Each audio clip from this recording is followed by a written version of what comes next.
네, 안녕하세요 여러분, 반갑습니다. 송쌤이 다시 여러분들 앞에 섰습니다. 이번 시간 28번째 시간으로 진행이 되는데요. 공리주의 그리고 의무론의 윤리라는 단원의 첫 번째 강의로 진행이 되고 있는데, 바로 홉스의 사상을 오늘 다루게 되겠습니다. 가장 중요한 거 잊지 마셔야 되는 게, 지난 시간에 우리는 프랜시스 베이컨의 사상을 공부했었고요.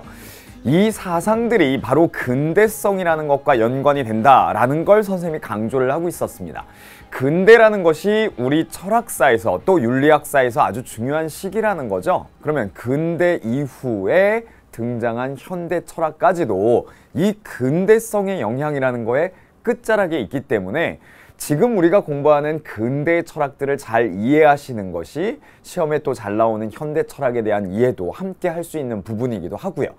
자, 오늘도 여러분들 계속해서 선생님이 강조하게 될 것은 바칼로레아 관련된 질문도 할 거고, 여러분들에게 논술 해당되는 부분에 대한 얘기도 할 거고, 수능 문제와 직결되는 얘기도 할 겁니다.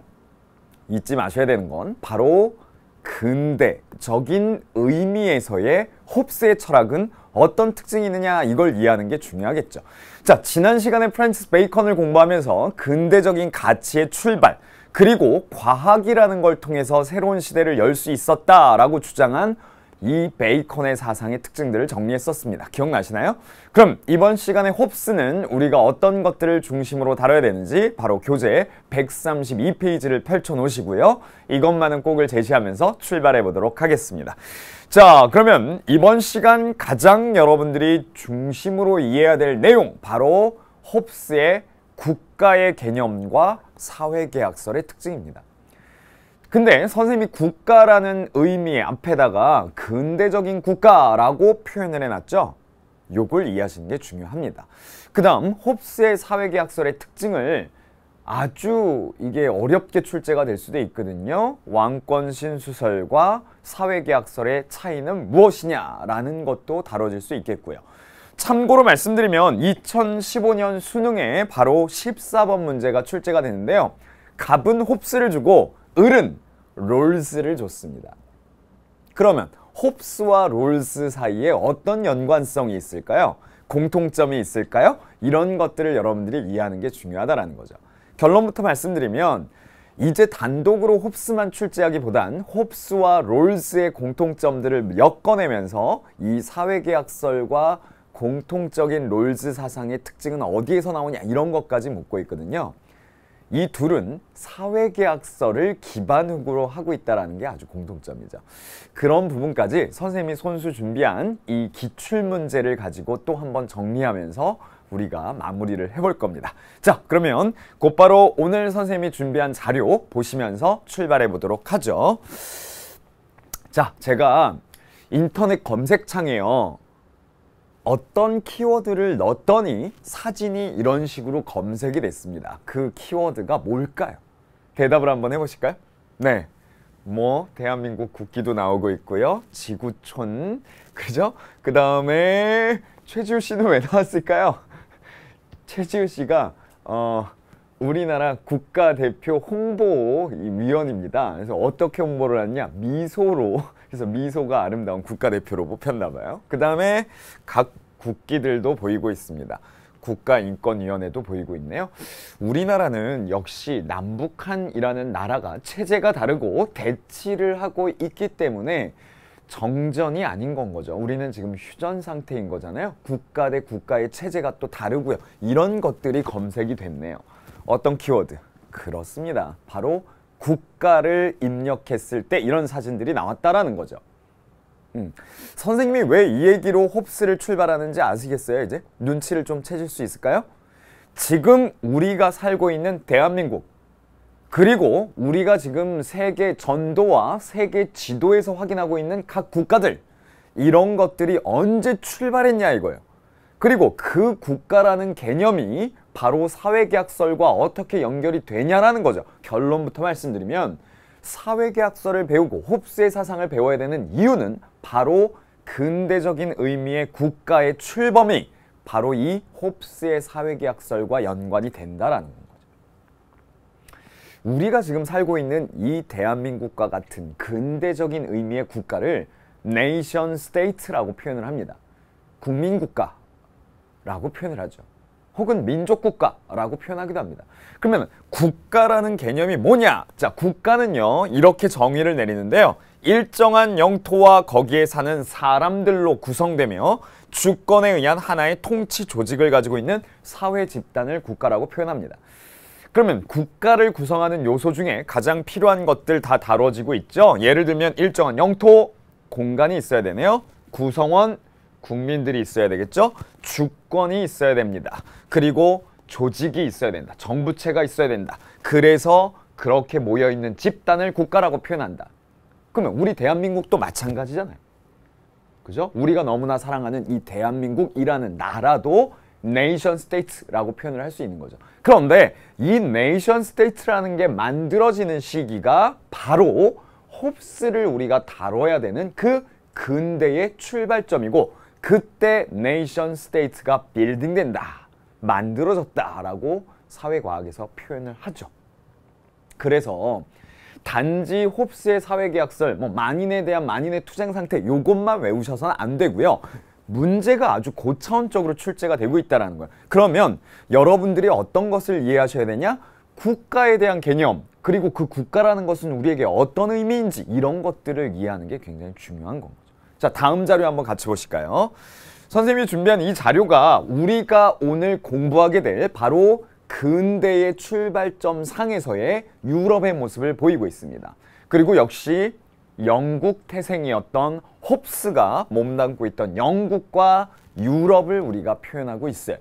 근데 지금 우리가 눈으로 확인한 이 지도 안에 국경들이 결국 그어지는 시기가 홉스가 등장하면서 사회계약서를 얘기하고, 그러한 것들이 영향을 주면서 근대적인 의미의 국민국가가 출발을 했다라고 할 수 있습니다. 선생님은요, 단지 수능시험 문제를 푸는 요령만 여러분들한테 얘기하고 싶진 않습니다. 제가 뉴탐스런 강의를 하면서 후마니타스를 여러분들과 함께 하겠다라고 공언하기도 했었습니다.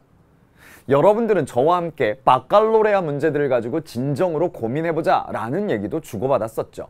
우리 학생들이 수강 후기에 많은 답변들도 달려주고 있고, 선생님이 같이 고민하자라고 던진 부분에 대해서 함께 고민해주고 있습니다. 너무 고맙습니다. 그런데 지금 우리가 바칼로레아 문제 하나 여기에서 던져보면 질문이 이건 거죠.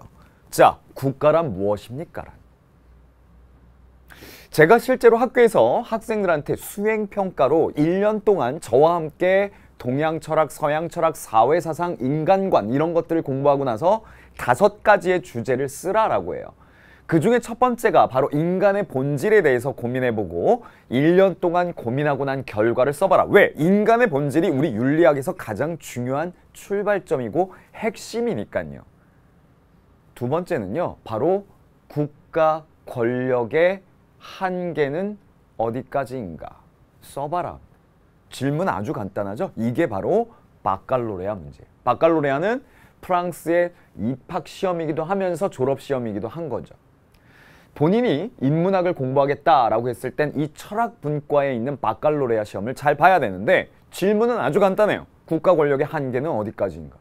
그럼 국가 권력의 한계에서 일단 다뤄져야 되는 게 뭘까요? 내가 생각하는 국가, 올바른 국가, 그 다음에 국가 권력이 어느 정도까지나라는 것은 개인의 자유의 한계는 어디까지냐라는 거고, 국가가 가지고 있는 정부체의 공권력이라는 것도 어느 지점까지 우리가 파악할 수 있느냐, 이런 지점들이 굉장히 중요한 질문입니다.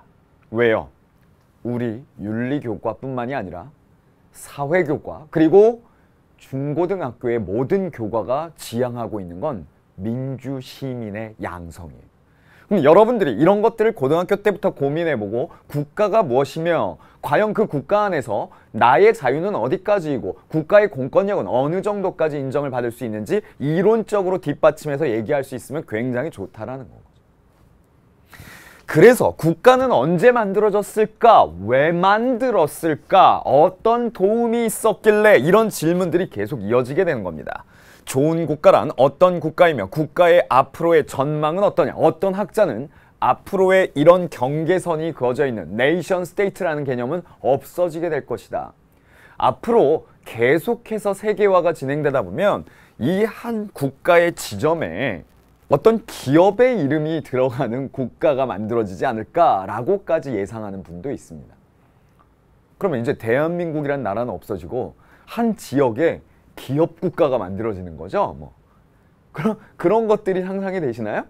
그러면 국가는 정말 언제까지 존속될 걸까요? 국가가 사라질까요? 여러 가지 질문이 나올 수 있겠죠. 선생님, 수능 문제에 연관되는 얘기를 좀 해주세요. 이게 수능 문제와 직결되는 얘기예요. 이거를 이해하셔야 됩니다. 제가 지금 스텝 바이 스텝으로 아주 사전 작업을 차근차근히 다져드리고 있습니다. 결국 국가가 왜 필요했냐에 대해서 근대적인 사회계약서를 홉스가 꺼내게 된 거예요. 이해하셨나요? 자, 그러면은 지금부터 선생님이 홉스의 사상을 하나 둘씩 정리를 해드릴 건데요. 팁을 하나 드리고 갈게요. 이게 뭐냐면 제가 자료실에 올리기도 하겠지만 각각의 사상가들이 국가를 어떻게 이해하느냐. 자, 국가란 무엇인가 라는 아주 재밌는 책도 있습니다. 여러분들이 국가에 대해서 관련된 국가 정치 철학, 국가에 관련된 얘기들, 국가관 이런 것들을 찾고 싶으면 국가란 무엇인가 라는 책이라든지 아니면 다양한 철학책들을 우리가 접할 수 있을 거예요. 사상가들이 아주 다양하게 국가에 대해서 이야기를 하고 있는데요. 자유주의적 국가관이라는 게 있습니다. 그게 바로 오늘 우리가 배우게 될 홉스의 사상이죠. 자, 홉스는 자유주의적 국가관에 들어갑니다. 왜 그러냐? 사회계약설이기 때문이죠. 사회계약설은 결국 우리의 자유를 얻기 위해서 구성원들이 더 잘 살아가기 위해서 국가를 필요에 의해서 만들었다라는 거예요. 이거 중요합니다. 요게 2015년 14번 문제에서도 핵심이었던 거예요. 자, 우리 개개인들이 근대가 되더니 예전에 신이 국가를 우리에게 주었고 신은 이코르 왕과 같다. 왕권 신수설이라는 거에서 이제 떨어져 나와서 근대적인 국가는 우리들이 필요해서 서로 계약을 맺어서 국가를 만들었다라는 거예요. 제가 조금 있다가 리바이어던의 초판 표지를 보여드릴 겁니다. 근데 그 표지를 보면 굉장히 신기한 그림이 발견이 되실 거예요. 그걸 저하고 같이 하실 거거든요. 그게 바로 자유주의적 국가관이라고 표현을 합니다. 두 번째, 국가가 가장 중요하다? 헤겔이란 철학자예요. 물론 헤겔이란 철학자는 이번 우리가 교과서가 재편되고 뉴탐스론 교재가 재편이 되면서 빠져있기 때문에 안 다뤄도 됩니다만은 국가가 가장 중요하고 국가 안에서만 개인의 자아실현이 가능할 수 있다라고 주장하는 시각, 국가주의적 국가관이라고 하죠. 국가를 부정하는 사상가들도 있어요. 예를 들면 마르크스. 최고의 이상적인 상태를 뭐라고 그랬었죠? 우리가 유토피아니즘 공부할 때 그렇죠. 뭐예요? 공산주의. 공산주의는 계급이 소멸하고 사유재산이 소멸하고 국가가 소멸된 상태였죠. 그래서 국가가 필요가 없습니다. 한 걸음 더 나가서 무정부주의적 국가관이라고 하는 미하일 바쿠닌의 사상은 아나키즘이라고 표현하죠. 국가가 필요가 없다. 오히려 국가를 철폐해야 된다. 왜? 개인의 자유를 억압하고 있는 것이 국가니까 국가는 사라져야 된다라고 얘기를 하는 거죠. 이런 내용들이 이렇게 선생님이 사람을 이렇게 학자를 옆에다 매칭을 시켜드렸지만 사람은 모르더라도 이 내용들이 선택지로 섞여서 나올 수 있다는 거예요. 그러면 오늘 우리가 공부하게 되는 홉스는 어떻게 얘기를 해서 국가를 강조하게 됐느냐, 요걸 접근하셔야 되는 건 거죠. 지금부터 정리를 한번 해보도록 하겠습니다. 선생님이 차근차근히 좀 필기를 하면서 설명을 드릴 건데요. 자리를 옮겨서 홉스의 사상을 정리를 한번 해보도록 하죠. 토마스 홉스입니다.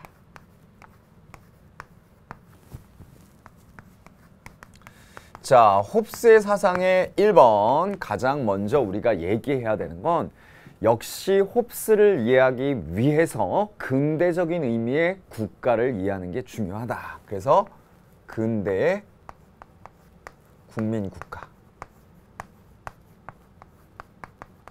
출범 요거 참고적으로 한번 써보시죠. 자, 이거를 우리는 뭐라고 하느냐? 1648년 베스트 팔렌 조약이다 라고 표현을 해요. 자, 1648년에 베스트팔렌 조약이라는 게 유럽에서 맺어지게 됩니다. 이 베스트팔렌 조약이라는 건 다름 아니라 종교 전쟁이 워낙에 많았기 때문에요. 30년간 굉장히 많은 전쟁을 통해서 피폐해졌죠, 유럽이. 이 전쟁이 끝나고 나서 야, 우리 이제는 지금 우리가 보고 있는 세계 지도에 나오는 것처럼 네덜란드라는 나라도 신생 독립국으로 자리를 잡게 되고요. 나머지 유럽에서 국경이 확실하게 쫙 그어지는 시기란 말이에요.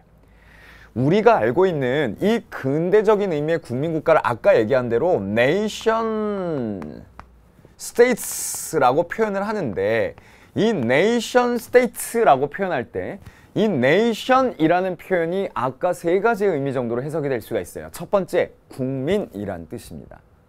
그 다음에 두 번째는 민족이라는 뜻이에요. nationalism 이러면 민족주의죠. 거기에다 마지막으로 국가라는 뜻도 있습니다. 근데 nation states 하면은 결국 이게 국민국가를 얘기하는데, 그 국민국가에서 우리가 이해해야 되는 되게 중요한 개념이 하나가 있죠. 그게 바로 시민이라는 의미예요. 시민을 바로 civil이라고 표현하고요. 근대적인 의미의 국민국가는 그 안에 시민들이 등장을 하면서 시민들이 국가를 필요에 의해서 만들어냈다라는 이야기입니다. 그러면 시민은 그 전에 우리가 표현하는 신민하고 다르죠. 신민이라는 건 시나 신자를 쓰는 거거든요. 백성이라고 과거에 표현을 할 만큼. 근데 그런 신민의 개념이 아니고, 백성의 개념이 아니고, 왕 밑에 있는 백성의 개념이 아니고, 이제 civil, 즉 시민이, 주체적인 의미의 시민이 등장하면서 국가가 출범하는 시기라는 겁니다. 그러니 우리가 알고 있는 민족국가, 지금 우리가 공부하는 근대적인 의미의 국가가 예전부터 존재했던 것이 아니라 지금 우리가 공부하고 있는 근대에 등장을 했다라는 거예요. 그러니까 이 근대라는 시기가 얼마나 중요합니까? 가치관이 바뀌어요. 그래서 중세라는 시대를 문을 닫고 새로운 시대를 여는 사람이 등장했던 거죠. 베이컨과 데카르트 같은 사람이죠. 두 번째, 자연관이 바뀝니다. 자연을 우리가 더불어서 살아가고 자연에 복종해야 되는 것으로 알았던 것이 이제 근대가 되면서는 자연을 우리가 정복할 수 있다는 사고방식이 만들어져요. 데카르트와 역시 베이컨이죠. 그리고 우리가 지금 알고 있는 근대적인 의미의 국가도 이때 등장을 한다는 거예요. 근대가 그래서 아주 중요하다는 거죠. 거기에다 개인의 자유가 중요하고 개인이라는 존재도 아주 중요한 존재다라고 우뚝 서는 에고라는 개념, EGO죠. 에고. 이렇게 자아라는 개념도 이때 만들어진다라는 거죠. 그러니까 이 시기가 굉장히 중요한 의미를 갖고 그 안에 국민국가라는 것도 이 사회계약설과 굉장히 밀접하다라고 얘기를 할 수 있습니다. 2번입니다. 자, 홉스는요, 영국 사람입니다. 홉스의 별명이 하나 있었는데요. 스스로 본인이 그렇게 별명을 졌습니다. 뭐라고 했느냐? 홉스가 어머니의 뱃속에 있을 때, 태어날 때 말이죠. 7달 만에 태어납니다. 어머니가 스페인 무적 함대가 영국을 침공한다라는 소식을 접하고 깜짝 놀라가지고 아이가 태어났는데 그게 홉스였어요. 칠삭동이라고 표현할 수 있겠네요. 그죠? 홉스가 그렇게 태어나면서 본인 스스로를 나는 땡땡과 쌍둥이로 태어났다 이렇게 표현했어요. 나는 땡땡과 쌍둥이로 태어났다. 땡땡이 뭘까요? 땡땡이 뭘까요? 공포입니다. 나는 공포와 쌍둥이로 태어났다. 너무 공포심이 많은 사람.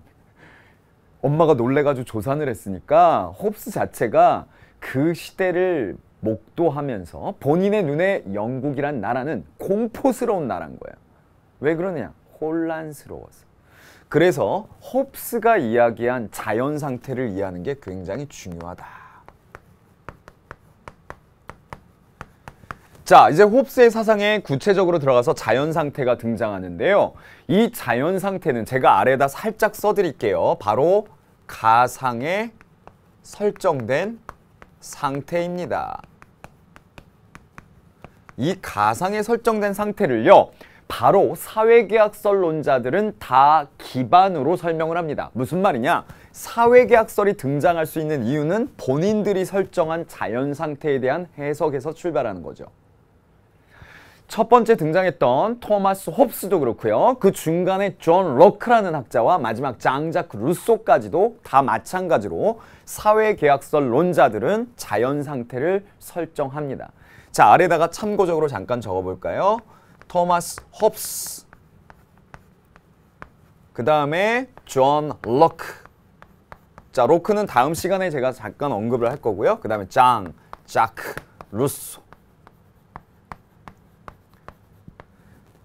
자, 이렇게 세 사람의 사회계약설론자들은요, 전부 사회계약을 논하기 위해서 자연상태를 설정합니다. 홉스는요, 자연상태가 굉장히 혼란스럽습니다. 로크는요, 자연상태가 평화롭죠. 루소는 아주 천국과 같은 에덴 동산과 같은 거죠. 마찬가지로 평화롭고 아주 행복한 상태입니다. 이 부분을 기억하셔야 되는 거죠. 근데 제가 이걸 왜 써놨냐? 자, 여기서 또 하나 화살표가 들어갑니다. 바로 2015학년도 수능시험에 14번에 출제가 된 게 바로 여기에서의 공통점이 나오는 거죠. 누구? 토마스 홉스에다가 누구를 엮었습니까? 존 롤즈를 엮었어요. 이 롤즈가 왜 엮어졌을까요? 이 두 사람의 공통점이 뭔지 아세요? 바로 가상의 상태, 사회계약서를 기반으로 하고 있다는 거예요. 롤스를 여러분들이 이해하는데 되게 중요한 포인트가 있습니다. 그게 뭐냐면 롤스는 정의론을 이야기하면서 이 정의를 우리가 어떻게 바라볼 것이냐라는 것을 개인이 합의를 하는 것으로 얘기를 한 거죠. 그래서 14번에 나왔던 건 바로 이거예요. 홉스와 롤스가 갖고 있는 공통점은 사람들이 계약에 의해서 본인들이 정의로운 구조를 동의한다라는 거죠. 합의한다라는 거예요. 그래서 롤스를 홉스랑 엮을 수 있었던 이유가 실질적으로 롤스가 게임 이론도 계승하고 공리주의를 비판하기도 하지만 사회계약서를 기반으로 하고 있고 자유주의를 기반으로 하고 있다는 거죠. 그러니까 그런 부분들을 연결해서 물을 수 있기 때문에 지금 단순하게 그냥 홉스의 자연상태만 정리하고 끝나서 안 되고 선생님이 이렇게 길게 써드린 겁니다. 그러면 자연상태를 뭐라고 홉스가 봤냐? 여기에 나왔죠? 혼란스러운 상태라고 봤잖아요. 그러면 땡땡 만인에 대한 뭐죠? 네, 투쟁 상태.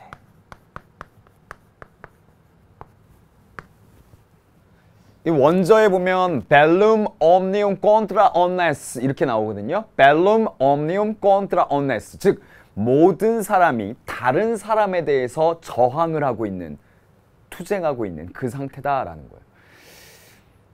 정말 혼란스러운 상태로 본 거죠. 아까 뭐라 그랬어요? 누구랑 쌍둥이를 태어났다? 공포와 쌍둥이를 태어났다. 실제로 홉스가 살던 영국은요, 그 당시가 찰스 왕정 때인데요. 이 찰스 왕정 때는 여러분들이 잘 알고 있는 올리버 크롬웰이 등장을 하면서 왕당파와 의회파 간의 갈등이 극에 치닫고 있던 시대입니다. 하루아침에 막 자기 친구가 죽고 가족들이 다치고 이 내란의 상태에서 너무나 혼란스러운 거예요. 이 영국의 이 상태를 보면서 자연 상태가 너무 목가적이야. 루소처럼 아우 평화로워, 자유를 느끼고 있어, 그렇게 생각했을까요? 혼란스럽고 아주 공포스럽게 이해를 한 거고. 그러니까 홉스의 눈에는 영국의 상태를 내가 과연 이것을 자연 상태로 봤을 때 긍정적으로 볼 수 있느냐? 악의 소굴이라는 거예요. 그래서 인간을 뭐라고 했냐? 호모 루푸스라고 했습니다. 그게 뭡니까? 늑대라는 표현. 인간은 다른 인간에게 잡아먹히지 않기 위해서 본인이 해하는 바로 늑대와 같다. 제가 그 퍼지라는 그 영화를 봤던 기억이 나는데요. 이 퍼지라는 영화는 되게 독특한 소재예요. 미국 얘긴데 국가에서 12시간 동안 흉악범죄, 뭐 살인을 포함한 모든 범죄들을 다 용서해주고 그것들을 처분하지 않고 법적으로 처벌하지 않는다라는 약속하에 12시간의 시간을 줍니다. 1년에 한 번 정도. 근데 그 영화 속에 등장하는 장면들을 보면 완전히 만인에 대한 만인의 투쟁 상태입니다. 사람들의 본성이 어떻다라고 본 거예요? 그렇죠. 성악설이라고 본 거예요. 이해하셨나요? 그래서 뭐 동양에서 순자가 갖고 있는 태도와 아주 비슷하게 만인에 대한 투쟁 상태라고 자연 상태를 분석하고 있습니다. 자, 그럼 3번을 한번 가보도록 할까요? 이제 드디어 뭐가 등장합니까? 사회계약설이 등장합니다. 자, 사회계약설은 아까 말씀드린 대로 그 자연 상태를 상정했기 때문에 자연 상태가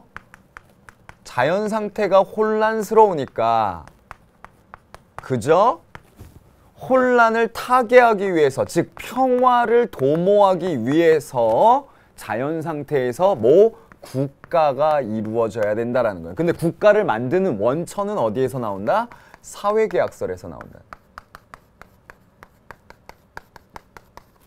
그러니까 사회계약을 맺는다라는 거에 또 하나 우리가 봐야 되는 건 계약의 당사자는 어떻다라는 거죠? 두 가지가 있습니다. 첫 번째, 이기적이에요. 이기적입니다. 당연하죠. 그런데 또 하나 뭐가 있을까요? 합리적이에요. 합리적이에요. 자, 합리적이고 이기적이다라는 건 사람들이 이기적인 건 분명하죠. 아까 말씀드린 대로 인간은 늑대인 건 거예요. 그런 혼란스러운 상태가 자연 상태인 겁니다. 그런데 거기에서 그냥 그러면 혼란스럽게 서로가 악의 소굴로 살아가다가 끝나느냐? 아니라는 거죠. 머리를 굴릴 줄 안다라는 거예요. 그러나 여기에서 중요한 게 하나 있습니다. 뭐냐? 자, 별표. 그러면 인간이 합리적인 존재다라고 해서 스스로 이성의 힘을 통해서, 가치 판단을 통해서 나라를 만든다라고 봤냐? 아니에요. 홉스는 경험론자입니다. 다시 한번, 홉스는 대륙의 합리론자가 아니에요. 이성주의자가 아닙니다. 이해하셨어요? 왜 그러면 합리적인 것을 어떻게 도출한다고 하냐? 이걸 적으셔야 되는 거죠. 이게 중요한 거예요. 그게 뭡니까? 자기 보존에의 욕구에서 합리성이 나오는 거예요. 그러니까 자기 보존의 욕구라는 건 꼭 놓치지 말아야 되는 게 이 사람은 경험론자라는 거죠. 그러니까 뭐가 중요한 거예요? 내 욕구가 중요한 거예요. 내가 자기 보존, 내가 살기 위해서 머리를 굴렸다라는 거지 이성적으로 판단을 하는 게 사회계약의 원천이 아닌 건 거죠. 이해하셨나요? 그래서 이거를 뭐라고 하냐면 별표 하나 더 나옵니다. 이걸 뭐라고 하냐면 바로 이기적 윤리설이라고 표현해요. 윤리를 만들어내는데, 즉 도덕적인 것을 하는 데 있어서 뭐에서 출발했냐? 이기성에서 나왔다라는 거죠. 요게 중요한 거예요. 수준이 좀 깊지만 여러분들 요거를 이해하셔야 그 다음이 이해가 되십니다. 그래서 사회계약서를 맺는 거죠. 자, 잘 보세요. 자연 상태가 혼란스러운 거예요. 그러면 국가로 가면 평화스러워야 되잖아요. 평화롭기 위해서 혼란한 상태를 타개하기 위해서 국가를 만드는 거예요. 그게 뭐죠? 계약이라는 거예요. 근데 계약을 맺는데 중요한 건 이기적이다라는 거죠. 사람들이 늑대란 말이에요. 근데 합리적이죠. 왜? 죽지 않기 위해서. 그럼 우리가 안전한 우산 안으로 들어가자 자기 보존의 욕구를 만들어서 그것을 중심으로 국가를 만든다라는 거고 이기적 윤리설이라는 거죠. 그런데 시험 문제는 여기에 그치는 게 아닙니다. 자, 4번을 보세요. 4번에 적힐 중요한 단어가 하나 있는데요. 그게 바로 책 제목이에요. 자, 어떻게 읽을까요? 네, 바로 성경에는 레비아단 이렇게 우리가 표기를 합니다. 이게 그리스 로마 신화에도 등장하는 전지전능한 힘을 가진 최고의 하늘에 신이 있고 하느님이 존재한다면 땅에는 레바이어던이 있다 이렇게 표현이 나오는데요.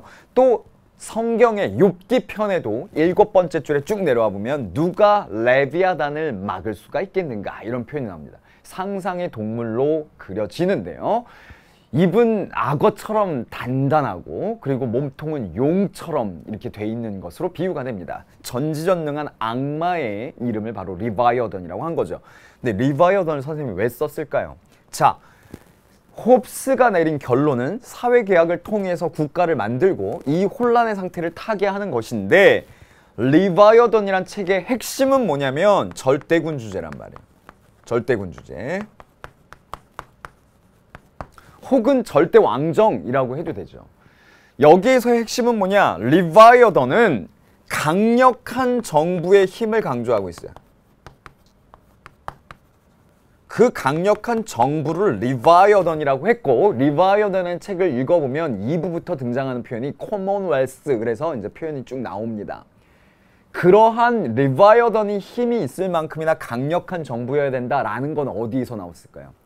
리바이어던이라고 강력한 정부가 필요하다라는 건 어디에서 나왔을까요? 자, 파고 들어갑니다. 그래, 자기 보존의 욕구 좋아, 이기적이야. 그래서 국가를 만들었어. 근데 국가를 만들고 봤는데, 자, 다시 파고 들어가는 거예요. 흘러갑니다, 앞으로. 근데 중요한 건 뭐냐? 개개인들이 어떤 사람이냐로 봤더니 여기에 끝나는 거죠. 사람들이 다 악한 존재들이란 말이에요. 그러면 계약 파기가 쉽게 될 수도 있겠죠.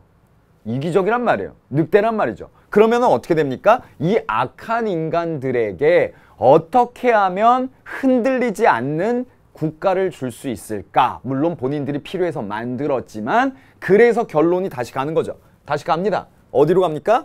여기로 오는 거예요. 강력한 정부가 있어야 된다라는 거예요. 쉽게 정리해두면 이거죠. 자, 내가 지금 살다 보니까 맨날 전쟁통에 사람들이 정말 악의 소굴에 살고 있어. 그럼 그 상태, 이 무정부 상태가 혼란스러운 자연 상태니까 정부를 만들어야 되겠죠? 그죠? 아까 얘기했던 미하일 바쿠닌과 완전 정반대편이죠? 이거 시험에 잘 나오는데, 무정부 상태에서 정부 상태로 가는데, 정부 상태로 가려고 봤더니 개개인들이 너무나 흉악해. 그러면 이 개인들이 잘 머리를 굴려서 이거 아니다 싶으면 계약 파기하고 또 악의 소굴이 다시 올 거 아니에요? 그러면 본인의 권리를 국가에다 떼어줄 때, 혹은 정부에다 떼어줄 때 어느 정도를 떼줘야 돼요? 많이 떼줘야 돼요. 많이. 그래야 그 힘을 강력하게 가진 정부에서 어떻게 하는 겁니까? 개개인들을 잘 관리해 줄 수 있는 거고, 안전을 만들어 줄 수 있는 거죠. 지금 제일 필요한 게 뭐야? 안전을, 평화를 희망하고 있는 건 거죠.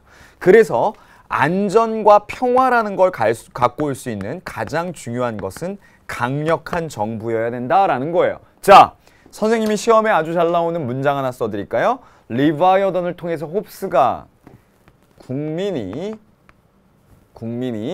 주권을 가져야 된다라고 얘기를 했느냐? 동그라미냐?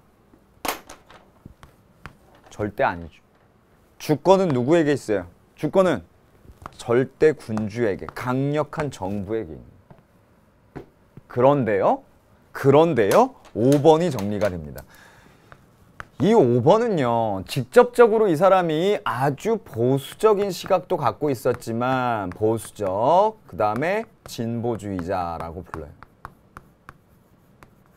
선생님, 보수적 진보주의자가 말이 돼요? 네, 말이 됩니다. 홉스에게 붙여줄 수 있는 별칭인 것 같아요. 홉스는 어떻게 얘기했냐면 보수적이죠. 그건 뭐예요? 절대 군주제를 옹호했다라는 거예요. 그죠? 근데 진보적인 성격을 얘기했어요. 그건 뭐죠? 우리가 지금 처음부터 선생님이 강조했던 근대적인 의미의 국가를 만드는데, 근대적인 의미의 국가, 근대성이라는 게 드러난단 말이에요. 그게 뭐죠? 사회계약설이에요. 사회계약설이죠. 그죠?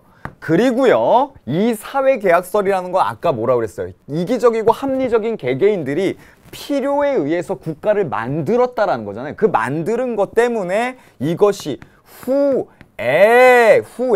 뒤에 국민 주권 사상이 등장하는데 영향을 주었다, 요건 맞는 거예요. 왜 그러느냐? 본인은 직접적으로 보수적으로 근대적인 의미의 국가이기는 하지만 절대군주제를 옹호했으니까 안전이 중요해서 얘기했는데, 사회계약설이라는 걸 최초로 제시를 했단 말이죠. 개개인들이 계약을 맺어서 국가를 만든다라는 것. 그래서 이 부분이 진보주의자적인 성격이, 이 사람이 왕권 신수설은 아닌 거예요. 왕권 신수설은 뭐죠? 중세의 가치인 거. 그죠? 요건 분명히 다른 건 거죠. 그래서 왕권이 신과 같다. 국가는 왕에게 준 것이고 신민들, 백성들은 그 안에서 살아가는 것이다. 라고 얘기했던 것과 다르게 진보주의적인 관점에서의 사회계약을 얘기를 했다라는 거고, 그 사회계약이 후에 국민주권 사상이 등장하는데 존 로크라든지 루소에 이르면서 심지어는 국민 저항권 사상까지 등장을 시키는데 처음에 밑바탕이 된 건 사실이다. 그러나 직접적으로 주권은 국민에게 있다 이러면은 홉스는 안 된다라는 거죠. 그러면은 다시 그 주권을 갖고 있는 국민들이, 개개인들이 아주 이기적으로 합리적으로 그 계약이다라는 걸 파기하면서 다시 혼란스러운 상태로 도래할 수도 있잖아요. 그래서 홉스가 얘기하는 핵심은 안전지향적인 거죠. 아까 모와 쌍둥이로 태어났다, 공포와 쌍둥이로 태어났다. 그럼 공포를 이겨내기 위해서 필요한 것은 국가다. 그럼 국가가 해줘야 될 가장 중요한 역할은 바로 만인에 대한 만인의 투쟁 상태를 타개할 수 있는 강력한 정부여야 된다라는 표현까지 나오게 되는 거죠. 자, 선생님이 오늘 얘기한 거는 처음 출발하면서부터 계속 근대적인 의미의 국가에 대한 얘기를 했고요. 그것을 중심으로 사회계약서를 쭉 지금 파헤쳐 들어간 건 거죠. 근데 사실은 철학사에서 보면 이 홉스는 국가관뿐만이 아니라 아주 중요한 게 유물론자예요. 홉스가 갖고 있는 특징은 물질로 이루어진 게 세 개다라는 겁니다. 퀴즈를 한번 내볼까요? 홉스가 영향을 받은 유물론자가 누구겠어요? 세상이 원자로 이루어졌다라고 하는 사람.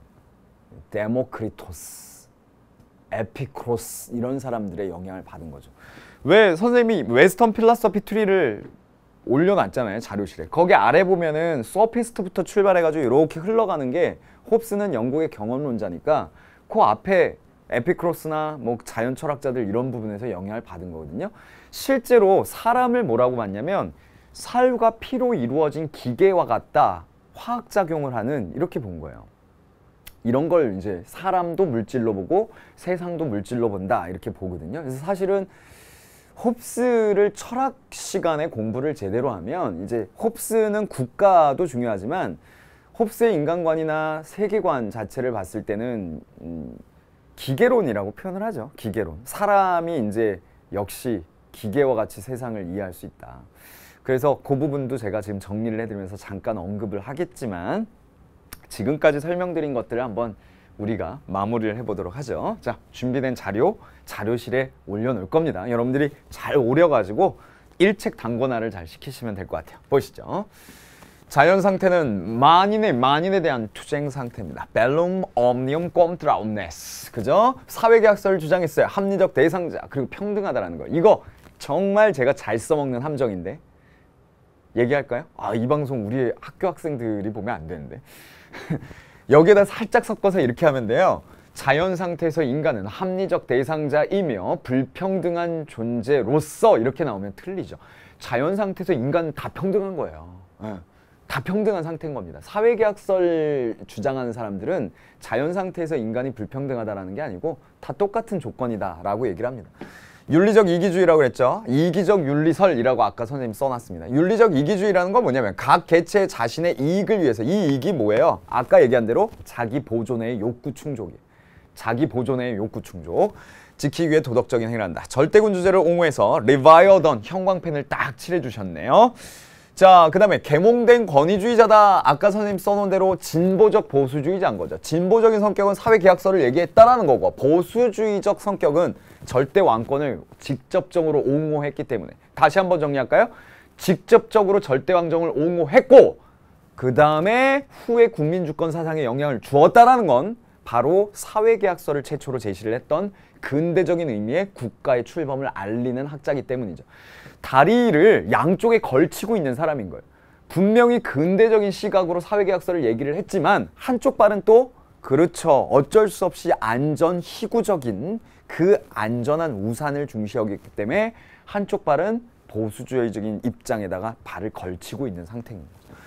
자, 물질주의를 옹호했습니다. 만물은 사실상 물질이고 정신이나 초자연적인 존재 같은 다른 자연적 실체가 존재할 여지를 남겨주지 않았다라고 평가를 하는데요. 유물론자라고 분류를 하죠. 우주 만물의 유형의 물체이고요. 원자와 같은 것, 물질이다라고 본 거죠. 데모크리토스, 에피크로스의 유물설을 바로 계승하고 있다. 그래서 유물론자로서 인간을 비롯한 모든 동물은 살과 피로 구성된 동물에 불과하다라고 얘기를 했다는 거예요. 자, 그러면 리바이어던 얘기를 한번 해보도록 합시다. 자, 보세요. 지금 이제 수업 후반 말미로 가고 있는데 정신 이제부터 똑바로 차리셔야 됩니다. 결국에는 이런 지문이 시험에 나올 거 아니에요. 그러니까 이 지문을 보고 홉스의 사상이 뭘 얘기하는지를 뽑아내시면 돼요. 사실 저의 강의는 학생들뿐만이 아니라 막 임용고시를 준비하는 학생들, 대학생들도 보고 심지어는 동료 교사 선생님들도 가끔 보고 글을 올려주십니다. 근데 우리가 임용고시 같은 걸 보더라도요, 결국엔 이 지문을 내가 정확하게 파악하고 사회계약설의 홉스의 사상의 특징이 뭐냐 이런 것들을 알아야 되거든요. 혹시 도움이 된다면 지금부터 잘 들어보도록 하십시오. 자연상태의 모든 인간은 평등하며 나왔죠. 그렇기 때문에 각자 자유와 행복을 추구할 권리를 갖습니다. 또한 개인의 입장에서 자기 이기적인 존재죠. 추구하는 합리적 존재입니다. 그러나 각자 자신만의 권리를 무한대로 추구할 경우 상호 충돌이 불가피하게 되죠. 서로 본인의 욕구 충족을 하기 위해서 달려가다 보면 치킨 게임이 되는 거예요. 서로 치고받고 만인에 대한 만인의 투쟁 상태가 될 수밖에 없다라는 거죠.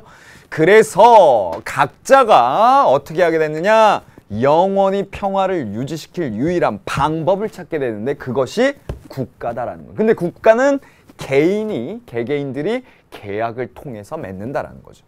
국가는 거대한 괴물 리바이어던이어야 된다라고 끝맺음을 하고 있습니다. 자, 선생님이 갖고 온 요 자료를 한번 보세요. 우리 감독님 요거를 살짝 이렇게 당겨가지고 해주실 수 있을지 모르겠는데요. 이거를 제가 확대해가지고 학생들하고 탁 학교에서 수업하면서 보면은 여기에 있는, 보이네요. 감사합니다. 이게 되게 징글징글합니다. 자세히 보면요. 이게 다 사람의 얼굴들이에요. 네. 그래서 왕을 만들었습니다. 이걸 선생님이 왜 보여드렸을까요?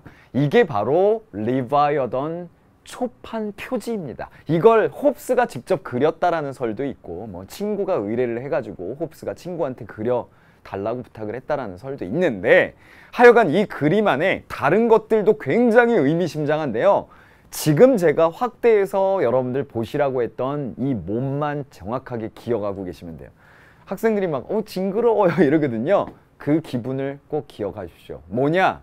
국가는 조그만 이 비늘같이 보이는 하나의 개개인들이 다 모여서 국가를 만들어주는 거지만 그 위에는 강력한 왕인 리바이어던을 설정해 준 건 거죠. 그리고 그 안전한 국가의 우산 안으로 개개인들이 다 들어가 있는 거예요. 왜? 흩어져 버리면 자연 상태에서 또 늑대의 속을 해서 죽게 될지 모르니까요. 그래서 그 만들어준다라는 의미의 이 초판 표지 자체에 다 녹아들어 있는 거죠. 근대적인 의미의 국민국가 녹아들어 있고 그리고 강력한 정부 녹아들어 있습니다. 자, 요거는 우리 교재 133페이지에 나오는 글인데요. 아까 선생님이 보여드렸던 글과 동일하게 여러분들이 이해를 해주시면 되겠고요. 참고로 제가 갖고 온 요 자료는 여러분들이 꼭 다운로드 받아서 붙여놨으면 좋겠습니다. 이게 이제 사회계약설인데 앞부분은 우리가 방금 전에 봤던 우리 133페이지에 나오는 내용하고 비슷한데 뒤를 보세요. 공공의 권력을 수립하는 유일한 방법은 자신의 권력과 힘을 한 사람 또는 하나의 합의체에 양도하는 것이다. 쭉 내려가 보면 국가에 사는 모든 사람이 이와 같은 권한을 부여할게 리바이어던은 자신에게 주어진 엄청난 권력과 힘을 활용할 수 있고 그 막강한 권력과 힘에 따른 공포를 활용해 국가의 의지를 만들어낸다. 그게 코먼웰스고 그것이 바로 리바이어던 국가다라고 합니다. 강력한 힘은 누구에게 있습니까? 정부에 있는 거예요. 그래서 요거를 이해하셔야 되고요. 선생님이 이제 이렇게 강조하는 것들을 여러분들 잘 정리해 놓으면 문제를 금방금방 풀 수 있을 것 같은데 이 문제 너무 좋아서 제가 갖고 와봤어요. 자, 우리 탐스런에 있는 교재 문제 푸는 것도 중요하지만 이거 잠깐 보세요. A는 특정한 인간관이며 갑과 병에 A를 지지하는 사상가인 여기에 인간관을 줬는데 갑을 보니까 누가 나왔어요? 토마스 홉스예요. 자, 자료실에서 다운로드 받으세요. 선생님 대본 다 올려놓을 테니까. 그 다음에 모든 사람이 외부의 간섭 없이 자유롭게 자신의 이익을 추구하면 보이지 않는 손 하니까 누구죠? 애덤 스미스라는 사람. 이건 우리가 지금 안 배웠어도 문제는 없어요. 스미스 나왔습니다. 그 다음 무지의 베일을 쓴 원초적 입장하니까 아까 존 롤즈예요. 근데 이들의 공통점을 물어보는 이런 좋은 문제를 만들 수 있을까요? 정말 잘 만든 문제입니다. 그래서 이들이 공통적으로 지향하게 될 여기의 인간관은 뭘까요? 결론을 찾아보세요, 여러분들. 뭐가 들어가야 될까요? 홉스와 애덤 스미스, 롤즈가 공통으로 동의할 거? 그렇죠? 이거예요? 이거예요? 이거예요? 이거요?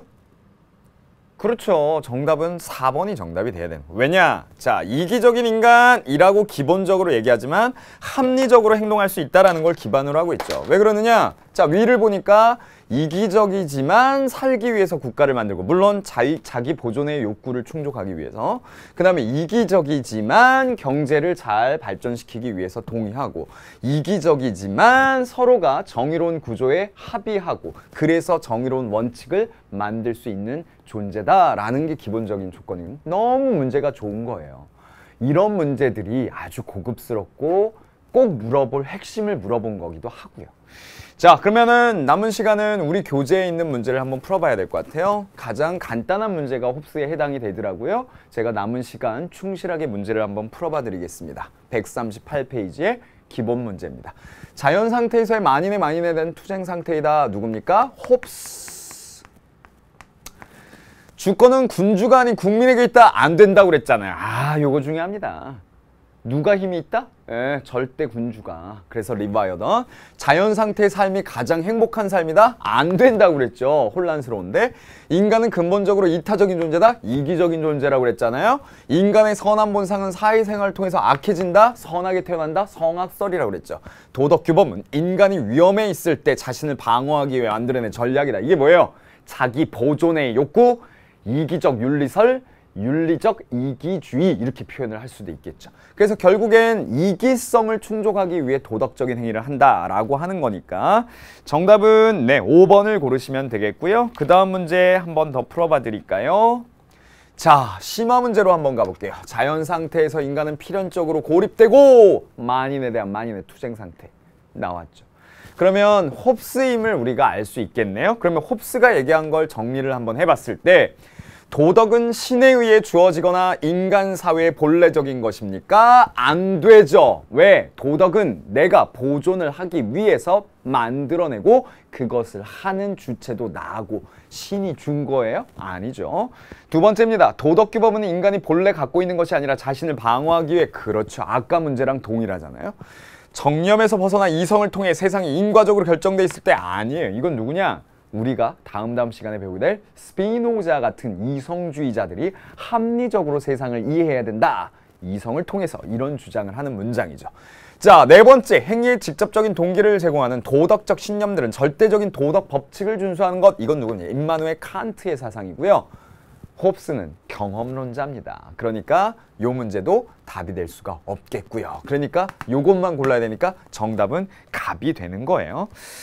자, 오늘 선생님이 준비한 문제 여기까지 이제 풀어드렸는데요. 여러분들이 이제 마무리를 하시면서 충분히 홉스의 사상에서 핵심들을 잘 정리를 해줄 수 있을 것 같습니다. 다음 시간에는 그 이후에 등장하는 로크의 사상, 휴메 사상 이런 것들을 또 정리를 해드릴 거예요. 그래서 로크와 휴메 사상으로 다음 시간에 만나도록 하겠습니다. 자, 복습 잘 해주시고요. 다음 시간에 미리 가서 기다리고 있을게요. 다음 시간에 만나요. 수고하셨습니다.